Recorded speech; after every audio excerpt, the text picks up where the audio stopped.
گزشتہ خطبے میں آپ نے سنا تھا کہ تبلیغ نہ کرنے کے نقصانات،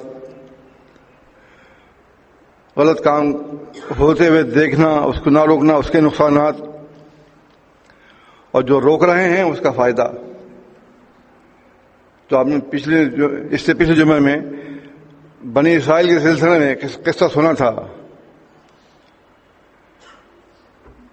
کیا اللہ تعالیٰ نے حکم دیا کہ رسول ان کو بتائیے، لوگوں کو، صحابہ کرام رضی اللہ عنہم کو، بنی اسرائیل میں ایسے بھی لوگ تھے جو مچھلی پکانے کے سلسلے میں، مچھلی پکڑنے کے سلسلے میں وہ اللہ کی نافرمانی کرتے، اس کے اپنے رسول کی نافرمانی کرتے تھے.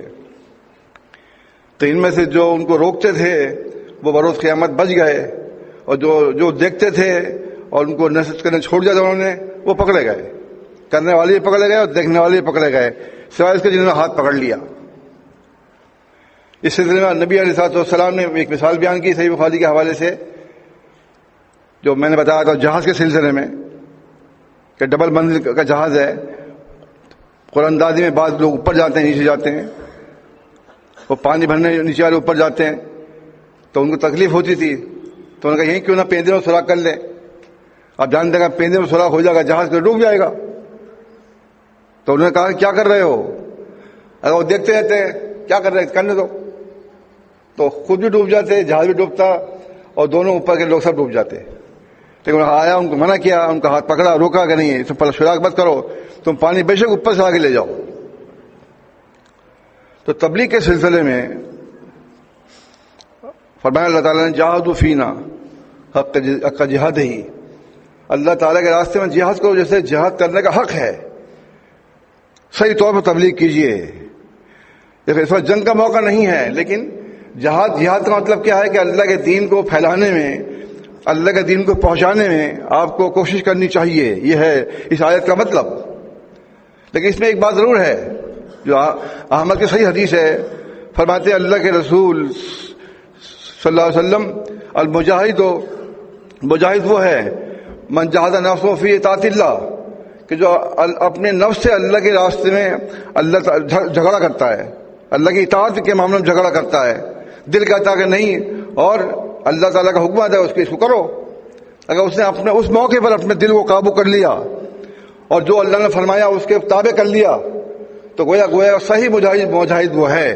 جب وہ اس جہاد سے فارغ ہوگا تو پھر درجہ و درجہ اس کے نیچے اس کے رشتہ دار ہیں، والدین ہیں، رشتہ دار ہیں، اور باہر کے لوگ ہیں، دوست و احباب ہیں، درجہ با درجہ پھر وہ تبلیغ کرے گا.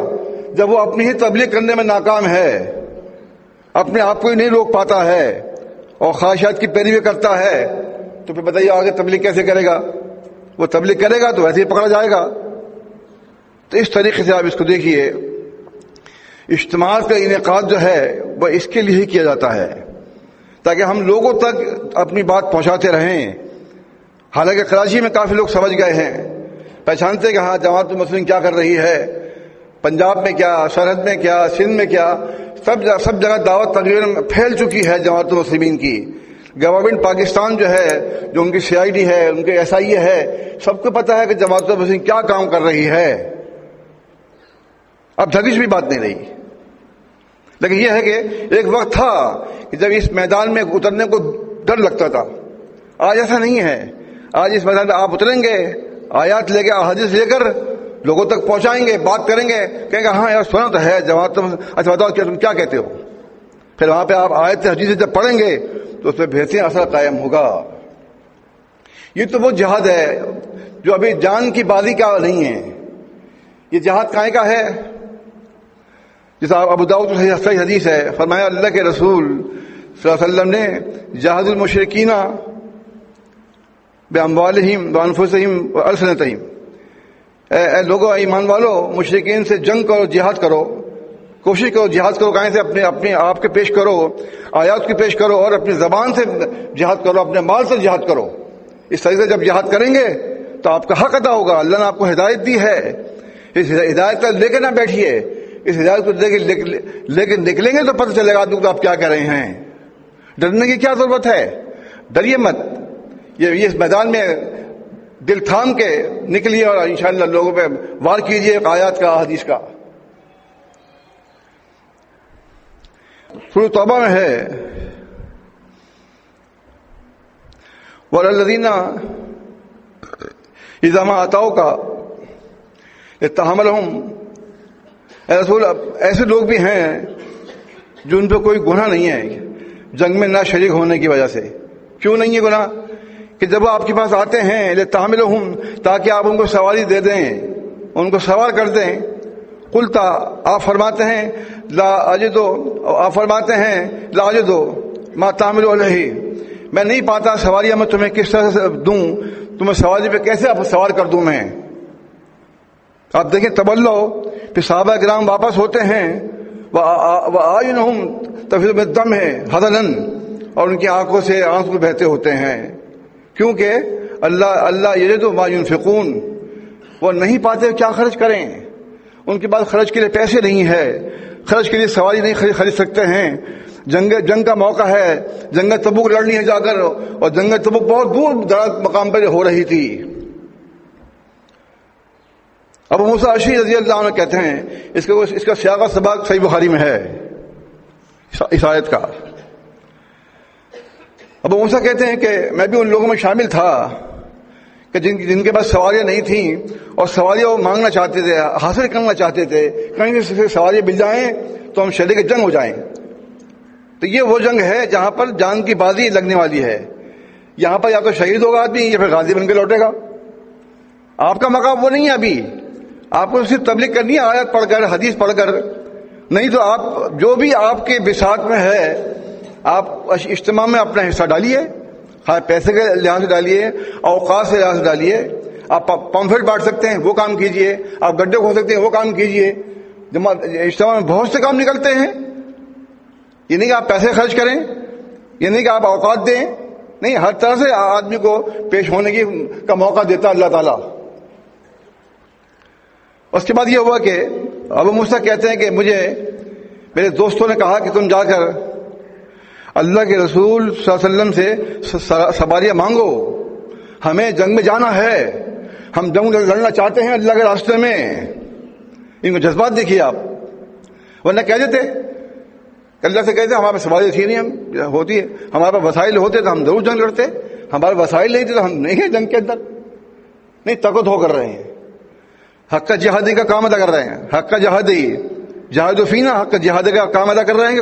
کوشش میں لگے ہیں کہ تاکہ ہم اللہ سے کہہ سکیں ہم نے کوشش کی لیکن اس کے باوجود ہمیں سواریاں نہیں ملی. اللہ تعالیٰ ہم تڑپتے رہے تیرے راستے میں لڑنے کے لیے، ہمیں سواریاں نہیں مل سکی. اگر قریب کا معاملہ ہوتا پیدل چلے جاتے، لیکن سفر بہت دور کا تھا.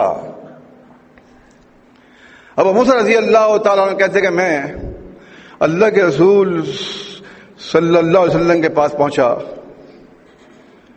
کیا دیکھتا ہوں کہ آپ غم زدہ ہیں. کہتے مجھے نہیں معلوم کہ آپ کیوں غم زدہ تھے. میں نے جا کر کہا کہ اللہ کے رسول صلی اللہ علیہ وسلم ہم شریک جنگ ہونا چاہتے ہیں، ہمیں سواریاں دیجیے.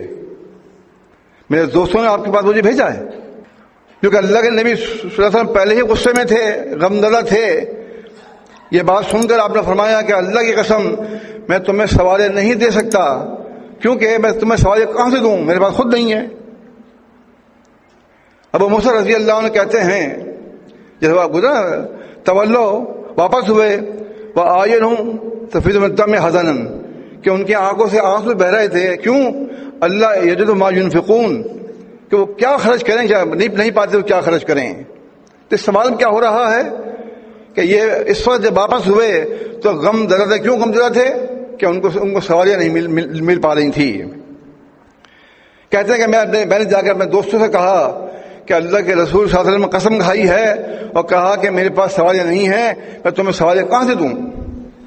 ابھی وقت کچھ ہی وقت گزرا تھا کہ بلال رضی اللہ تعالیٰ عنہ نے آواز لگائی یا ابو موسیٰ، یا ابو موسیٰ. میں گیا کہ تمہیں بلاتے ہیں اللہ کے رسول صلی اللہ علیہ وسلم، بلا رہے ہیں آپ کو. میں پہنچا آپ کے پاس، آپ کے دربار میں، آپ کی خدمت میں حاضر ہوا. آپ نے فرمایا کہ یہ 2 اونٹ لے جاؤ، یہ 2 اونٹ لے جاؤ اور یہ 2 اونٹ لے جاؤ. 6 اونٹ تھے. آپ نے فرمایا کہ اپنے جا کے ساتھیوں کو دے دو، کیونکہ صحیح بخاری میں ہے کہ آپ نے اونٹ سعد رضی اللہ تعالیٰ عنہ سے خریدے ادھار. آپ نے فرمایا کہ جب موقع لگے تو ہم پیسے واپس کر دیں گے یا سواری واپس کر دیں گے آپ کو. اس کے بعد وہ اونٹ لے کر چلے، جا کے اپنے دوستوں کو دیا. تو اب ان جب سواری ان کے حوالے کر دیا، وہ تیاری میں لگ گئے، تو ان کو یہ خیال آیا کہ میں نے ابھی ابھی تو ان سے یہ کہا تھا کہ اللہ کے رسول صلی اللہ علیہ وسلم قسم کھا رہے ہیں کہ میرے پاس سواریاں نہیں ہیں، اور میں ان کو سواریاں مہیا کر دی ہیں، تو یہ مجھے ایسا نہ جھوٹا سمجھے. تو انہوں نے کہا، اپنے ساتھیوں سے کہا کہ دیکھو میرے دوستو، جو تمہیں میں نے پہلے بتایا تھا کہ اللہ کے نبی صلی اللہ علیہ وسلم قسم کھا کر کہا تھا کہ میرے پاس سواریاں نہیں ہیں، وہ بات سچ ہے، ایسا ہی ہے. اور بعد میں انہوں نے سواریاں دے دی جو تو آپ تک پہنچ گئی ہیں، یہ بھی سچ ہے. میں یہ چاہتا ہوں کہ میں تمہیں ان کے سامنے کر دوں تاکہ تم یہ نہ سمجھو کہ میں جھوٹا ہوں. تو صحابہ رضی اللہ عنہ نے کہا کہ ہم تمہیں سچا سمجھتے ہیں، لیکن اگر تم چاہتے ہو ایسا کرنا تو ہم اس کے لیے بھی تیار ہیں. پھر ایک آدمی ان کے ساتھ ان میں سے لے گئے، ایک آدمی کو لے جا کے ان کے سامنے پیش کیا جن کے سامنے آپ نے قسم کھائی تھی، جن صحابی کے سامنے. انہوں نے کہا کہ ہاں ابو موسیٰ صحیح کر رہے ہیں، پہلے اللہ کے نبی صلی اللہ علیہ وسلم منع فرمایا تھا اور بعد میں ان کو اونٹ دے دیے. ان کو تسلی ہوئی. اسی اسنا میں صحیح بخاری میں ہے کہ اللہ کے رسول صلی اللہ علیہ وسلم پر چند اونٹ مال غنیمت کے آ گئے. یعنی جنگیں مسلسل ہو رہی تھیں. بات یہ ہے کہ مال غنیمت تو وہیں سے ملتا ہے جب جنگ ہوتی ہے. جنگ جیت جاتے ہیں تو مال غنیمت ہاتھ لگتا ہے. ابھی تک آپ کے پاس اونٹ نہیں تھے. اچھا، وہ جو میں حدیث بتا رہا تھا، اس سے یہ نکلا کہ آدمی اپنے پاس سے غلط فہمی دور کرنے کے لیے ایسا کرے. جیسے صحیح بخاری میں ہے کہ اللہ کے نبی صلی اللہ علیہ وسلم رمضان کے مہینے میں اپنی زوجہ کو چھوڑنے کے لیے گئے دروازے تک، اور وہاں سے 2 انصاری گزر رہے تھے. اس سے پہلے کہ ان کے دل میں شیطان کوئی بات ڈالتا، تو آپ نے فرمایا اللہ کما، تم دونوں ٹھہر جاؤ، ہاذا صفیہ، یہ صفیہ میری بیوی ہیں. تو انصاری صاحب بہت بار گزری بات کیا کہ ہم آپ کے بارے میں ایسا تصور کریں گے کہ آپ کے ساتھ کوئی اور عورت ہوگی. آپ نے فرمایا ٹھیک ہے، آپ کا جو سوچ اچھی ہے، لیکن اس سے پہلے تمہیں شیطان بہکا تھا تو میں نے تمہیں بتا دیا ہے کہ یہ صفیہ میری بیوی ہیں. مطلب کیا کہ غلط فہمی ہونے سے پہلے ہی اس کو آپ اس کا ازالہ کر دیں. جیسے یہاں پر تھا کہ قسم کے بارے میں جو ان کو بتایا تھا، اب وہ کہہ رہے تھے کہ ایسا نہ ہو کہ مجھے جھوٹا سمجھیں، حالانکہ وہ جھوٹا نہیں سمجھتے، لیکن پھر بھی آپ کو چاہیے کہ شیطان جو اپنا کام کر جائے گا اس سے تعلقات خراب ہوں گے. آپ ہمیں بات کہیں سے کہیں پہنچے گی، اس سے پہلے ہی بتا دو کہ یہ بات ایسے نہیں ایسے ہے. ہمیں بھی ایسا چاہیے کہ اپنے تعلقات کو استوار رکھنے کے لیے، اپنے مسلمین کے مابین صحیح سلامت جو ہیں اپنے رشتے رکھنے کے لیے ضروری ہے کہ ہم ایسی چیزوں کو سامنے رکھیں، دھیان رکھیں. یہ خطبات جو ہیں قرآن و حدیث سے معمور ہیں، ادھر ادھر کی باتیں نہیں ہیں. دھیان سے سنیں، ان کو لے کر جائیں ایسا کچھ. جب مال غنیمت کا اونٹ آئے تو آپ نے فرمایا، آپ نے حکم دیا کہ اس میں سے 5 اونٹ جو ہیں ابو موسیٰ کو دے دو. حکم کی تعمیل ہوئی. ابو موسیٰ رضی اللہ عنہ کو بلایا. اس کی آواز کم کرو. بلایا ان کو اور ان کو جب اونٹ دیے، پھر ان کو یہ بات کا خیال آیا کہ رسول اللہ صلی اللہ علیہ وسلم نے قسم کھائی تھی کہ میرے پاس اونٹ نہیں ہیں اور میں تمہیں اونٹ نہیں دے سکتا ہوں. وہ جو اونٹ آپ نے پہلے دیے 6 اونٹ وہ تمہیں اللہ نے دیے ہیں سواری کے لیے. اب جہاں پہ یہ بات وہاں تک بات تھی ان کی اپنی، یہاں بات آئی اللہ کے نبی صلی اللہ علیہ وسلم پر کہ آپ کو اگر ہم نے اگر آپ کو آپ کی قسم سے غافل کر دیا، ہم نے اگر نہ بتایا جا کر کہ آپ نے قسم کھائی تھی تو ہم کبھی پھلا نہیں پائیں گے. چلو جا کے بتاتے ہیں اللہ کے نبی صلی اللہ علیہ وسلم کو. پھر دوبارہ خدمت اقدس میں حاضر ہو کر بتایا انہوں نے کہ اللہ کے رسول صلی اللہ علیہ وسلم، آپ نے جو قسم کھائی تھی کہ آپ ہمیں اونٹ نہیں دیں گے، پھر آپ نے ہمیں اونٹ دے دیے اور آپ نے قسم کھائی تھی. تو فرمایا اللہ کے نبی صلی اللہ علیہ وسلم نے، ہاں ٹھیک ہے، میں نے قسم کھائی تھی تو میں نے یہ بھی تم سے کہا تھا کہ یہ اونٹ اللہ نے دیے ہیں، لیکن دیے تو آپ کے ذریعے تھے نا، دیے آپ کے ذریعے تھے. انہوں نے کہا ٹھیک ہے اللہ نے تمہیں اونٹ دیا، لیکن بہرحال پھر بھی جب میں 2 کام جب میں کسی کام پہ قسم کھا لیتا ہوں، جب میں کسی کام پر قسم کھا لیتا ہوں، وہ بھی کام اچھا ہوتا ہے اور دوسرا کام اس سے بہتر میرے سامنے آ جاتا ہے، تو ان دونوں کاموں میں سے اس کو چنتا ہوں جو بہتر ہے۔ اس لیے میں نے چنا یہ کہ تمہیں سواری دینا، یہ کام اس کام سے بہتر ہے کہ میں نے جو قسم کھائی تھی، تو لہٰذا میں نے تمہیں اونٹ کی سواری دے دی جنگ کے لیے، اور میں نے اپنے قسم کا کفارہ دے دیا۔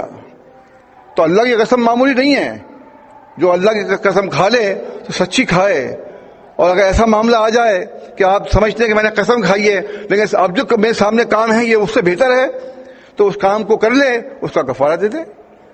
اس طریقے سے اللہ کے نبی صلی اللہ علیہ وسلم کو بتایا، اور آپ نے ان کو اس بات کا ازالہ کر دیا، اس بات کی صفائی کر دی، بتا دیا، ان کا ذہن صاف کر دیا کہ میں نے جو ایسا کیا تھا تو اس کی وجوہات یہ ہیں کہ میں نے قسم کا کفارہ دے دیا ہے اور گھبرانے کی کوئی بات نہیں ہے۔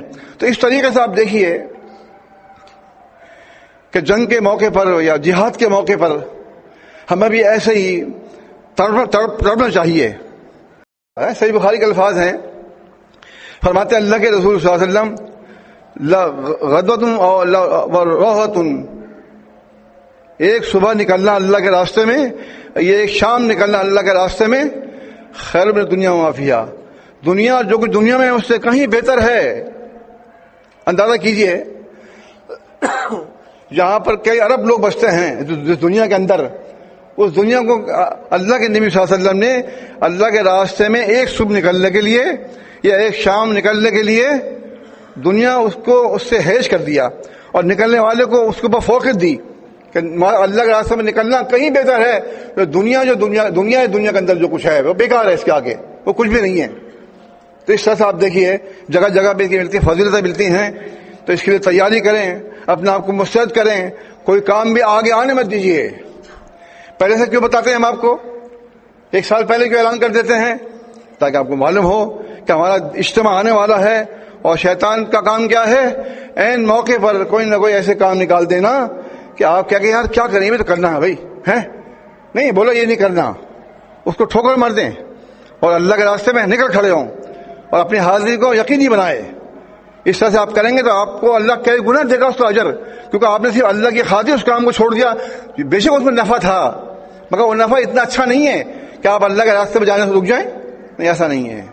اللہ کے راستے میں جانا بہت بڑی چیز ہے، اس کی بہت بڑی فضیلت ہے۔ صحیح بخاری کے الفاظ ہیں، جس کے اللہ کے راستے میں پیر گرد آلود ہو گئے، گرد آلود، ان پہ خاک پڑ گئی چلتے وقت، تو ان قدموں پر دوزخ حرام ہے، دوزخ ان قدموں کو نہیں کھائے گی، آگ چھوئے گی نہیں ان کو۔